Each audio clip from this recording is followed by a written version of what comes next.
तो हेलो दोस्तों, welcome back to Vidya PCM Pathshala. दोस्तों, आज एक बहुत ही इम्पॉर्टेंट टॉपिक पर मैं डिस्कस करूंगा जो केमिस्ट्री का एक बहुत ही इम्पॉर्टेंट टॉपिक है और अक्सर कर हम लोगों को इसमें कन्फ्यूजन होता है, भ्रम पैदा होता है।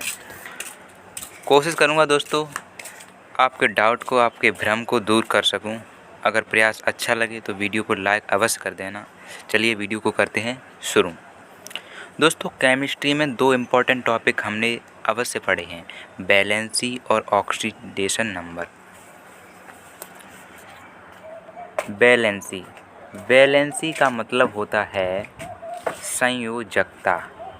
वैलेंसी की हिंदी होती है संयोजकता। वैलेंसी को एज ए सेंटेंस हम कैसे डिफाइन करेंगे, यहाँ पर मैंने दिखाया है। Valency is a combining capacity of element. यहाँ पर आप देख सकते हैं कि एक सेंटेंस में वैलेंसी का जो पूरा अर्थ है आप समझ सकते हैं, फील कर सकते हैं। Valency is a combining capacity of element. दोस्तों, एलिमेंट्स कितने होते हैं? 118, सभी को पता होगा। तो उन 118 तत्वों में से कुछ तत्व उत्कृष्ट होते हैं, अक्रिय होते हैं, जिन्हें इनर्ट गैसेस कहते हैं, अक्रिय गैसें कहते हैं।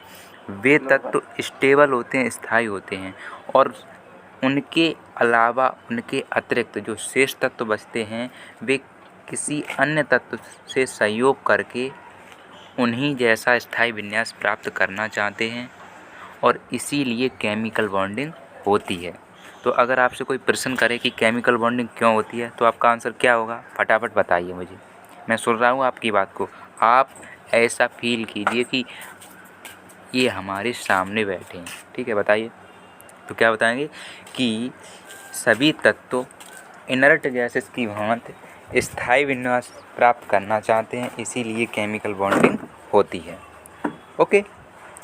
और वैलेंसी का मतलब तो आप यहाँ से समझ ही सकते हैं।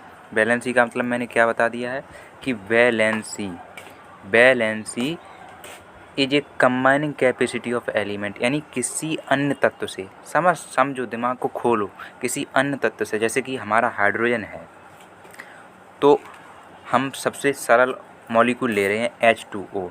सभी ने पढ़ा होगा, जिसने केमिस्ट्री पढ़ी होगी उसने H2O ज़रूर पढ़ा होगा।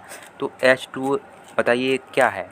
एक मॉलिक्यूल है, कहें तो ये एक कंपाउंड है। कंपाउंड का एक मॉलिक्यूल है। जो जल हम पीते हैं बस उसी का ये सूत्र है, सभी को पता होगा। तो इसमें दो तत्व हमारे हैं, दो एलिमेंट हैं, एक तो हाइड्रोजन है, एक ऑक्सीजन है। अब इस जल के मॉलिक्यूल को हम H2O के ही फॉर्म में क्यों लिखते हैं?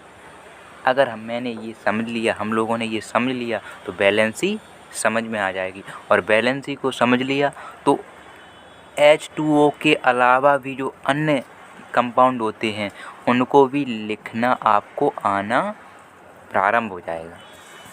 देखो, H2O में दो हाइड्रोजन होते हैं और एक ऑक्सीजन, यानी कि दो हाइड्रोजन एक ऑक्सीजन के बराबर होते हैं। यानी दो हाइड्रोजन की जो ऑक्सीजन की संयोग करने की क्षमता होती है वो दो हाइड्रोजन एटम्स के बराबर होती है। इससे हम क्या कह सकते हैं? H2O से हमें एक निष्कर्ष, एक कंक्लूजन मिला कि ऑक्सीजन के एक एटम की वैलेंसी, हाइड्रोजन के दो एटम की वैलेंसी के इक्वल होती है।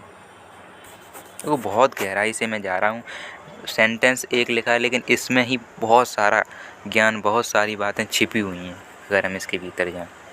तो फिलहाल हम इतना याद रखेंगे कि वैलेंसी किसी तत्व की वह क्षमता है जिसके द्वारा वह तत्व किसी अन्य तत्व से संयोग करता है।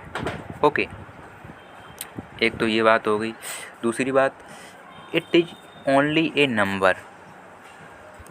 अब जो सेकंड पॉइंट है, सेकंड पॉइंट में क्या दिखाया गया है? सेकंड पॉइंट में मैंने लिखा है कि it is only A number with out sign, यानी कि जो वैलेंसी है वो एक संख्या है और विद आउट सिग्न।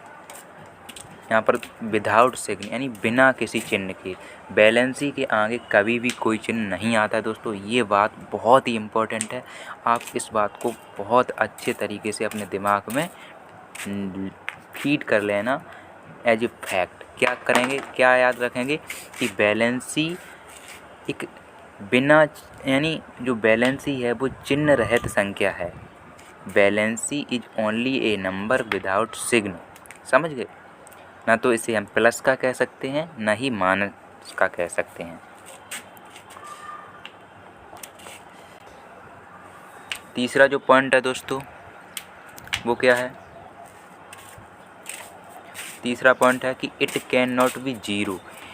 जो वैलेंसी है वो कभी भी शून्य नहीं हो सकती है दोस्तों।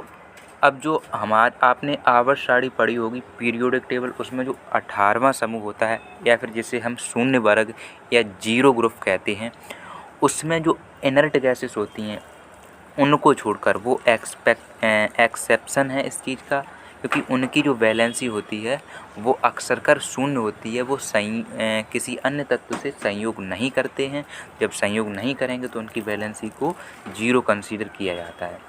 फिलहाल उनके सिवा अन्य किसी तत्व की वैलेंसी शून्य नहीं होती है। अन्य किसी तत्व में संयोग करने की कुछ ना कुछ क्षमता होती है।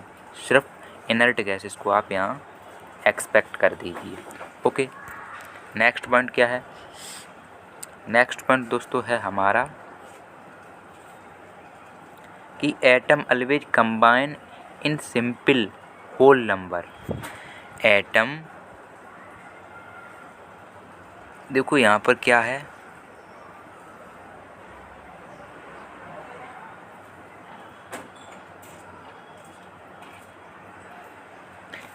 एटम ऑलवेज कंबाइन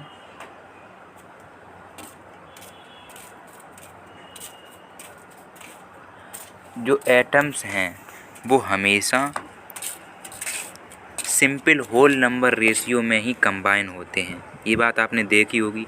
H2O का फार्मूला ले लीजिए, H2SO4 का फार्मूला ले लीजिए, MgCl2 का फार्मूला ले लीजिए, CaCO3 का फार्मूला ले लीजिए। किसी भी केमिकल कंपाउंड का आप मॉलिक्यूल फार्मूला, उसका जो स्ट्रक्चर फार्मूला है, केमिकल फार्मूला है, वो अगर आप निकालेंगे तो उसमें जो एटम्स होंगे उनकी संख्या हमेशा एक होल नंबर होगी। यानी कि किसी भी कंपाउंड में आधा अधूरा परमाणु भाग नहीं लेता है। आप इसे अपने दिमाग में बहुत कायदे से रख लीजिए।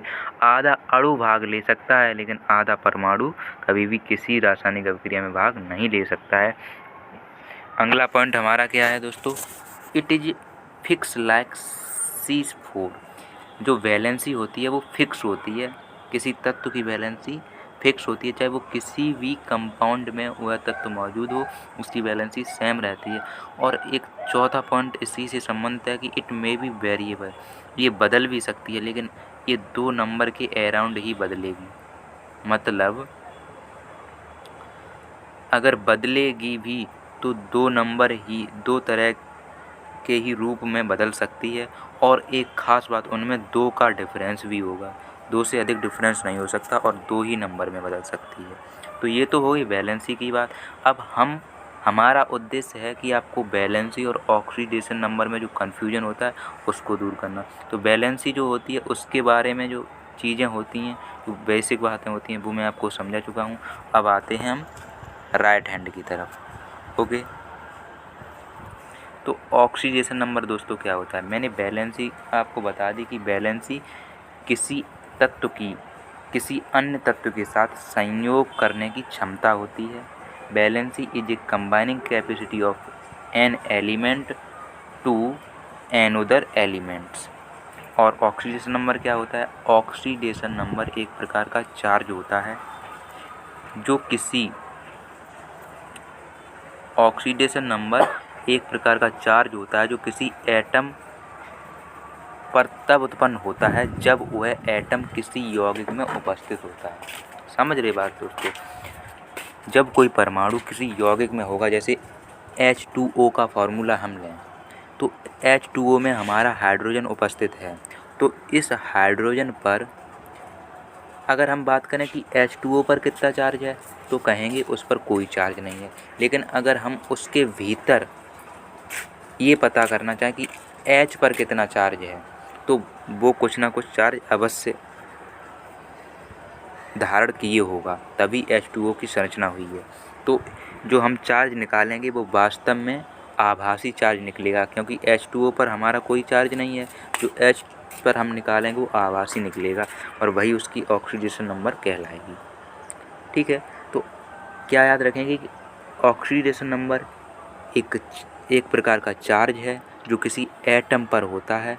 और कब होता है? जब वह एटम किसी यौगिक का हिस्सा होता है। अगर कोई एटम मुक्त अवस्था में है, जैसे कि धातुओं के जो एटम्स होते हैं, धातुओं के जो परमाणु होते हैं, वो प्रकृति में in nature is always in free form, यानी कि जो धातुओं के वो प्रकृति में हमेशा मुक्त अवस्था में पाए जाते हैं। जब वे मुक्त अवस्था में पाए जाएंगे तब उनकी ऑक्सीडेशन नंबर दोस्तों 0 होगी। बहुत ही खास बात है दोस्तों, ध्यान दो। अगर मैं आपसे पूछ लूँ कि सोडियम की ऑक्सीकरण संख्या बताओ जब वह प्रकृति में उपस्थित है, किसी तत्व से संयोजित नहीं है, तो आप उसकी ऑक्सीकरण संख्या को क्या बताएंगे? +1 नहीं दोस्तों, तब उसकी ऑक्सीकरण संख्या को 0 बताया जाएगा। अगर मैं आपसे पूछूं कि मुझे हाइड्रोजन की संयोजकता बताओ, तो हाइड्रोजन प्रकृति में H2 के रूप में पाया जाता है और H2 के फॉर्म में जब वो पाया जाएगा, अपने अणु रूप में पाया जाएगा, तब उसकी संयोजकता हमेशा 0 होगी। मैं पूछूं ऑक्सीजन की संयोजकता बताओ, तो ऑक्सीजन प्रकृति में O के रूप में नहीं पाया जाता, O2 के रूप में पाया जाता है। तो इस अवस्था में भी ऑक्सीजन की O2 की जो ऑक्सीकरण नंबर होगी वो कितनी होगी? 0 होगी। ठीक है, यानी कि प्रकृति में अगर कोई तत्व उपस्थित है, कोई कंपाउंड उपस्थित है, तो उस पर कोई चार्ज नहीं होता, वो उदासीन होता है। और जब कोई चार्ज नहीं होगा तो कोई ऑक्सीडेशन नंबर उसकी 0 होगी, क्योंकि oxidation number 100 charge, oxidation number charge को ही तो प्रदर्शित करती है। Second point, oxidation is the charge with negative number and positive number. ये एक खास बात है। यहाँ पर क्या था? विदाउट सिग्न की थी और यहाँ पर चिन्ह सहित होगी। तीसरी बात, बिल्कुल आप कंपैरिजन कर सकते हैं, बिल्कुल अपोजिट चलेगी। ये 0 हो सकती है ऑक्सीडेशन नंबर, जैसे कि मैंने अभी आपको बताया। जितने भी कंपाउंड होते हैं वो उदासीन होते हैं और उन पर कोई चार्ज नहीं होता है, वे उनकी ऑक्सीडेशन नंबर 0 होती है। ये भिन्नात्मक रूप में भी हो सकती है, बहुत ही खास बात है दोस्तों, ये पॉइंट बहुत ही इंपॉर्टेंट है। ये भिन्नात्मक रूप में भी हो सकती है।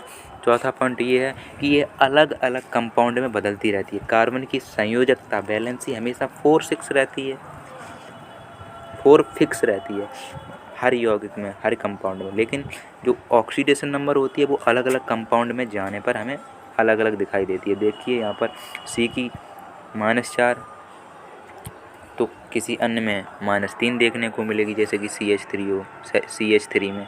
ठीक है, तो ऐसा होता है, ऑक्सीडेशन नंबर बदलती रहती है।